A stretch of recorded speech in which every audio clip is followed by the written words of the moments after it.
వరలక్ష్మీదేవి వ్రత కథ. సూత మహాముని సౌనకుడు మొదలైన మహర్షులను చూసి ఈ విధంగా అన్నాడు. ఓ మునీశ్వరులారా, స్త్రీలకి సర్వ సౌభాగ్యాలు కలిగే వారం ఒకటి పూర్వం శివుడు పార్వతీదేవి చెప్పాడు.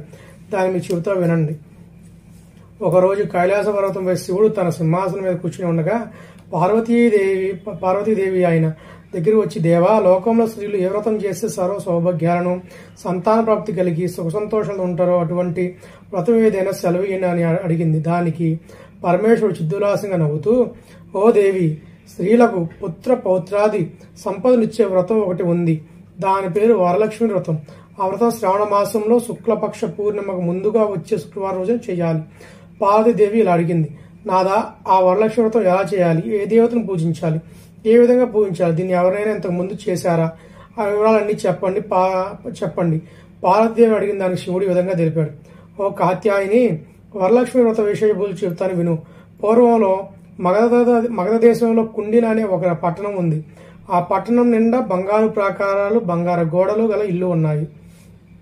అందులో చారుమతి అనే ఒక బ్రాహ్మణ స్త్రీ ఉంది. ఆమె పతియే ప్రత్యక్ష దైవంగా భావించి తెల్లవారుజామున నిద్రలేచి స్నానం చేసి పతిదేవుని పువ్వులతో కొలిచి ఆ తర్వాత అత్తమామలకు అవసరమైన అనేక సేవలు చేసి ఇంటి పనులని ఓర్పుతో నేర్పుతూ చేసుకుంటూ ఉండేది.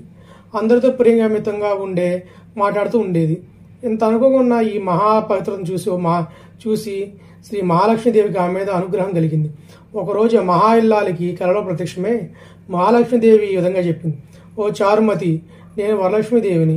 నీ నడవకడ చూసి నాకు నీ మీద అనుగ్రహం కలిగి నీకు ప్రత్యక్షమయ్యాను. శ్రావణ మాసంలో శుక్లపక్ష పూర్ణిమకు ముందుగా వచ్చే శుక్రవారం రోజు నువ్వు నన్ను పూజిస్తే నీ కోరిన వరాలు ఇస్తానని ప్రత్యక్షమైన అమ్మవారిని చూసి ఎంతో మురిసిపోయిన చారుమతి కళ్ళలోని వరలక్ష్మీదేవికి ప్రత్యక్ష నమస్కారాలు చేసి, నమస్తే సర్వలోకానాం జనత పుణ్యమూర్తియే శరణ్య ద్వందే విష్ణు రక్షసలాయ అని అనేక విధాలుగా స్తోత్రం చేసింది.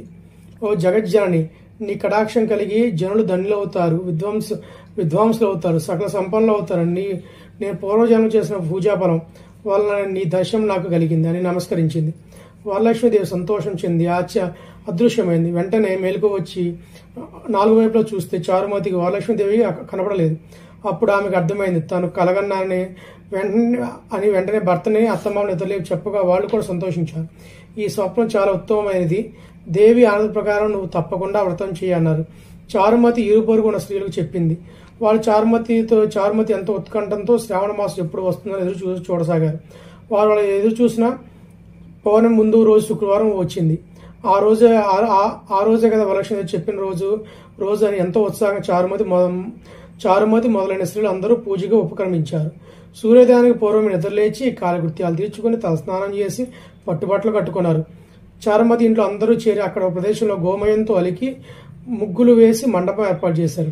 దాని మీద ఒక ఆసనం వేసి దానిపైన కొత్త బియ్యం పోసి మర్రి చిగుళ్ళు మామిడాకులతో కలశాలు అలంకరించారు. అందులో వరలక్ష్మీదేవి ఆవాహనం చేశారు. స్త్రీలతో పాటు చారుమతి కూడా భక్తి శ్రద్ధ వరలక్ష్మీదేవిని పూజించారు. పద్మాసన పద్మకరే సరళోగైక పూజిత నారాయణి ప్రియే దేవి సుప్రీత భవ సర్వదా అనే శ్లోకంతో ధ్యాన వాన షోడోపచార పూజ చేశారు.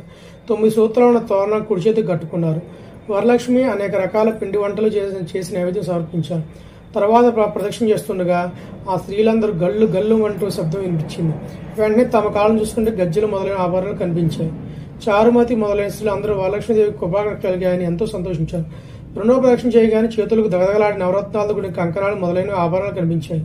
ఇక మూడో ప్రదక్షిణ పూర్తవగానే స్త్రీలంతా సర్వభూషణాలంకృతులై చారుమతి మొదలైన స్త్రీలు నివసించి అన్ని ఇళ్లు స్వర్ణమయమయ్యాయి.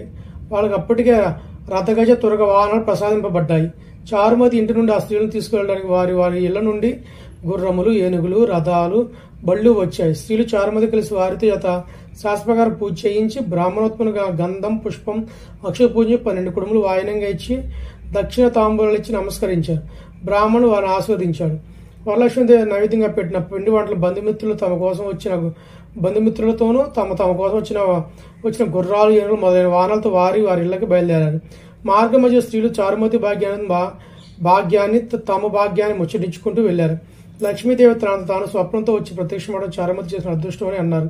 చారుమతి ప్రత్యక్షమైన విధానం తన దగ్గర దాచుకుని తనొకటే పూజించకుండా తమకు చెప్పి తమ కూడా ఇంత సౌభాగ్యం కలిగజేసిన చారుమతి ఎంత పుణ్యాత్మురాలు అంటూ ఆమెను పరిచయం కలగడం తమ అదృష్టంగా తమ భాగ్యవంతులను చేసినందుకు సంతోషించారు. ఆనాటి నుంచి చారుమతి సహా మిగిలిన వారందరూ క్రమం తప్పకుండా ప్రతి సంవత్సరం వరలక్ష్మి పూజ చేస్తూ పుత్రపౌత్రాభివృద్ధి కలిగి ధన కనక వస్తువాహన కలిగి సుఖ సంతోషాలు కలిగి ఉండరు. కాబట్టి ఓ పార్వతి, ఈ ఉత్తమ వ్రతాన్ని చేస్తే అలా ఎదుటి వారికి చెప్పి చేసి సర్వసౌభాగ్యాలు కలిగి సుఖంగా ఉంటారు. ఈ కథను విన్నవారికి చదివిన వారికి వరలక్ష్మి దేవి ప్రసాదం వల్ల సకల కార్యసిద్ధి అని తెలిపాడు పరమశివుడు. సూదసన మౌన శవనకుడు మొదలైన వారితో ముళ్ళారా విన్నారుగా ఈ చారుమతి ఎదుటివారి మంచి కూడా కోరుకున్నదో ఆ ఎదుటివారి మనిషి కూడా మంచి కలగాలనుకున్న అమ్మవారు కూడా ప్రసన్నరాలే మీరు కోరుకున్న మీ మంచి చేస్తుందని చెప్పాడు. అక్షంతలు అమ్మవారి మీద వేసి తీసుకోండి.